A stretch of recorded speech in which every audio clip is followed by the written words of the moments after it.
Bus இடித்த சோகத்தோட வந்து இட்லி சாப்பிட உட்காந்தாங்க. அந்த பாட்டி உடனே டே தம்பி நீ இனியாசியில் நடிச்ச பட்டாசு தான் அப்படின்னு சொன்னாங்க. அதுக்கப்புறம் குறுக்கில் இன்னொரு அங்கிள் வந்து பையன் இனியாசிலில் மட்டுமா நடிக்கிறான், விஜய் டிவிலே நடிக்கிறான். அந்த சந்தோஷத்தோட போயிட்டு ரூமில் உட்காந்தாங்க.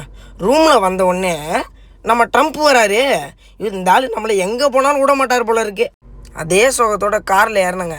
இயற்கையை ரசிச்சுக்கிட்டே ஆண்டிப்பட்டியிலேருந்து ஏத்தங்கோயிலுக்கு போய் இறங்கினேன். பெரிய பெரிய ஆர்டிஸ்ட்லாம் டக்கு டக்குன்னு ரெடி ஆகிட்டாங்க.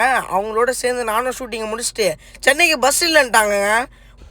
பஸ் இல்லைன்னா கூட என் பையனை விட்டு கொடுக்க முடியாது இல்லையா? ஏன்னா அவனோட ஆசை எக்ஸாம் எழுதணுன்ட்டு அதுக்காக போனோம். கடைசியில் என் பையன் கொட்டாவை விட்டுட்டு அழகாக கவர்மெண்ட் பஸ்ஸை நல்லா அழகாக பார்த்துட்டு இருந்தான். அதை தாண்டி கீழே இறங்கி வந்தால் மாட்டுத்தாவணி பஸ்ஸில் ஒரு வண்டி இல்லை.